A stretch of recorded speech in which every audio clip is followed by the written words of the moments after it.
Alright, here's the thing. You don't want big ships in Star Citizen yet, and I'm going to tell you why. Short version, big ships require too many players, the tech's not there, and the gameplay isn't either. On the bright side, I think this is a video topic that is actively drying up. We're closer than ever before to realizing the dream that is Star Citizen. But of course, that's what you'd expect, right? We wouldn't expect to keep moving backwards after all this time, right? This past year, we've seen more tangible tech advances than in any year previous. So while this may be a massive dose of copium, I'm starting to feel like they might actually pull it off this time. With that said, let's break down the arguments. First, big ships require too many players. We currently have a server cap that's around 100 per shard. Sometimes it's been a little more, but that's a pretty good average. Assuming you are able to recruit every player on the server, that would give you 50 players per team. And let's say that one team has a Polaris. According to the pledge store, this ship has 6 size 4 turrets and 1 size 5 turret. That's 7 turrets total, plus your pilot, 1 or 2 co-pilots, and let's say we've got a couple engineers as well. The main show of the Polaris is its torpedoes. The little bit of information we have would seem to indicate this is a pretty manual process of loading. Assuming the ship sustains no damage and is operating at peak efficiency, then those engineers can be tasked with arming the torpedoes. This would give us a minimum crew requirement of about 12 players. Anything less than this will result in a compromise in combat efficacy. Ideally, you probably want 2 to 5 more players to ensure that the engineering of such a big ship is handled well, and to ensure that you're launching those torpedoes as fast as possible. Sticking with our number 12, however, that's a quarter of our team roster absorbed by a singular ship. But it's still not over. A large ship like the Polaris is meant to take on other large ships, and it's relatively vulnerable to fighters and especially other ship killers like the Ares series and the Eclipse. The turrets do offer significant protection, but there's always going to be blind spots. An effective opposition will take advantage of these gaps in cover fire and the slowed movement of such a large ship to whittle away at its shields over time.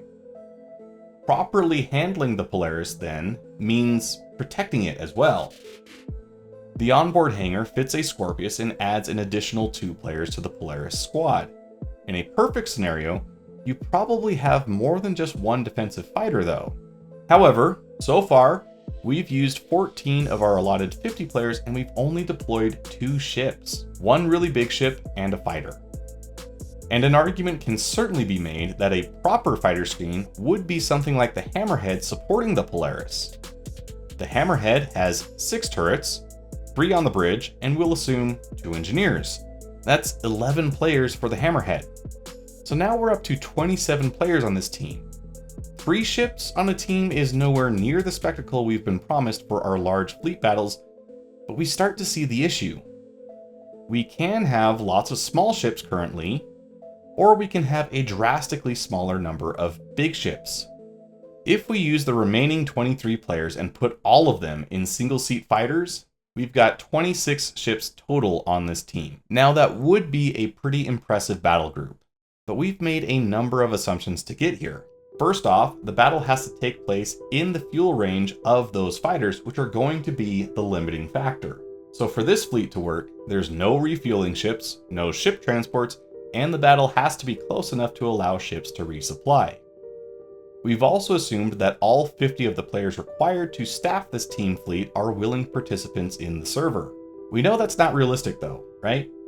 We have server events today, and the first few days attract higher player counts that trickle down as the days go on. If you haven't done the Xenothreat missions by now, for instance, you know that it can be tricky getting the help needed. We don't have any real control over who is on a server, so planning an org event can be a real challenge. And if you don't have a large group ready to go at login, it's not likely you're going to be able to fill the full roster. This isn't to complain about the other players on the server either. They have just as much right to be there as anyone else. But if you're trying to plan a big combat event, every player that is mining, trading, or doing literally anything else is another empty spot on your roster. This applies just as much to the industrial players as well.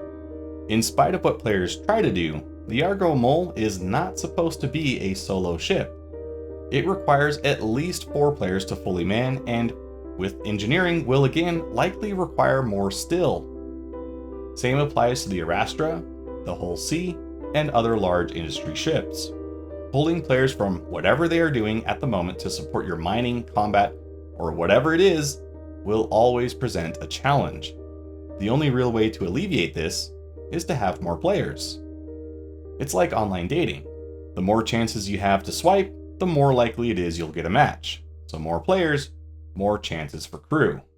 This should be a pretty clear outline on how player counts affect our fleets and event sizes. So what's the cure? Well, server meshing. The blue sky pitch on server meshing says that we'll be able to pool multiple servers together to dramatically boost player counts in a single shard. If there's 500 players, it's going to be significantly easier to get the 100 needed for your 50 versus 50 fleet battles. We've seen successful testing of the very early stages of static server meshing. Eventually, we expect dynamic server meshing, and this should allow servers to adjust size and scope according to need, potentially even to the level that a single ship could be a server all on its own. If we want to see javelins flown by players with all 13 turrets manned and all the supporting roles properly filled, this technology is going to be vital. This starts to show how that second pillar is so important, and that pillar is technology. We've started to see the replication layer at work. We've got significantly fewer 30Ks than ever before. When a server croaks, if you wait it out, there's a high chance of another spooling up in its place, and all you'll have lost is the time it took to transfer over. In the future, we hope to see the crash recovery nature of the feature being less necessary. We need to reduce server load and increase efficiency. This is an ongoing process, and we see progress each patch cycle. The replication layer is intricately tied to server meshing though. It is how servers will communicate their status to other servers so that as more are recruited, they can be brought up to speed and take over some of the load. For these features to really be successful, the hitching and delays of the replication layer need to be reduced to a near invisible point from the player's perspective. If they are really working well, you'll never know they're there. Additionally, these larger ships aren't supposed to end up in port at the end of each game session. They're supposed to act as a mobile base of sorts. Bedlogging is still a risky venture in my experience and often results in infinite loading screens and various errors. If you're going to stay out in space though, whatever mechanism is supposed to exist to allow you to come in and out of the verse separate from your ships needs to be worked out. Let's say you've managed to recruit a full crew for your Arastra. Unfortunately, you're not the young buck you were when you started backing the project, so bedtime comes earlier for you. If you get off, your ship will persist for a time, but it's anyone's guess at the moment if it will still be there the next time you log in. What about your crew that stays mining in your absence? Is all the guarantee they get is just your word that you'll totally pay them when you get back on? Or what if they run low on supplies and need to come into port? Without you, they can't do anything. The technology that allows a ship to persist across sessions and continue functioning without the owner present is another consideration that has to be made. Our ships haven't really lasted long enough to put these kinds of situations to the test. If I log out today with no ballistic ammo and take a break for a month, will my ship still be there? Until the guarantee is yes, then larger ships that require this don't make sense just yet. This all goes hand in hand with gameplay, especially from an org perspective. I've talked about org features in another video. To summarize them here, we need ways to share ownership, ways to delegate and distribute roles, rights, and permissions. We need significantly better comms for orgs both in and out of games, and a comm channel that persists past the end of a session would be a nice start. Large ships need coordination. When you're flying single-seaters, it's easy because all the coordination you need is with yourself. But with the Javelin, you need a command structure that can effectively dictate a course of action requiring the cooperation of many people across multiple sessions. Our meager tools in-game are not up to the task and will require a lot of help to get there. The final thing we should talk about is gameplay. In the past, CIG has had a bad habit of releasing ships without the supporting gameplay to make them useful. There's no better example than the Starfarer and the Reclaimer. Refueling and salvaging were concepts until only very recently in the scope of Star Citizen's development. And I wouldn't blame you for arguing that in many ways these gameplay loops are still largely conceptual. They're still very early in development and not nearly as fleshed out as, say, mining, for instance. When these ships were initially released, they were essentially cargo ships, just big, bulky versions that made less sense than the competition. It would be years before the gameplay started to catch up. This peeved a lot of players who were stuck with non-functioning ships that didn't live up to their expectations. Lately, CIG has been much better on this front, and they try to get gameplay releases to line up better with ship releases. If they do release another ship without gameplay considerations, how would players react? They'd be rightfully upset. So when we look at the largest ships in the verse, what do we see? Well, we've got the Banu Merchantman. It's a cargo ship, yes, but it's also a mobile storefront. Like the Spirit of Halloween, this thing is supposed to roam the stars and pop up whenever it wants to make a profit. That, on its own, requires more gameplay to be in place before it makes sense. If you're going to sell something, you'll need an interface to do so. The game needs a way to track this, and it needs to be very consistent. If the game forgets to attribute 4,000 AUEC to its own coffers, then it's not a huge deal. You'll never know it happened either way. If the server hitches and causes a transaction to not credit you the money properly for another player's purchase, or that player the item that they purchased, that's a lot more noticeable. I imagine that this ties to the replication layer as it transcribes all the important stuff into its database. But this needs to work, and it needs to work well before players can really depend on it as a feature. Right now, you can place an item somewhere and use the banking app to send money. So you can technically do item trades. This clunky means of pulling it off, however, is not going to cut it for prime time. If we look ahead at other features yet on the horizon, we've got refineries, crafting, base building, science, exploration, scanning, prisoner transport, passenger transport, and many others. All of these require a lot of foundational work before any large vessel can do any of them. Let's look at passenger transport. We have transport beacons, but with every player having access to a ship of their own most of the time, these are not a reliable means of ensuring a gameplay loop. So we really need NPCs to make this happen. Fly to a station, pick up a group of NPCs, and fly them to a location. You've seen the NPCs in game. Do you think you're ready to trust them walking onto your ship and working as intended? I'm not. Until they stop T-posing and rubber banding, passenger transport can't really happen. If we look into the other aforementioned career types, we find similar limitations. We need a combination of tech and gameplay mechanics working together to make it even possible.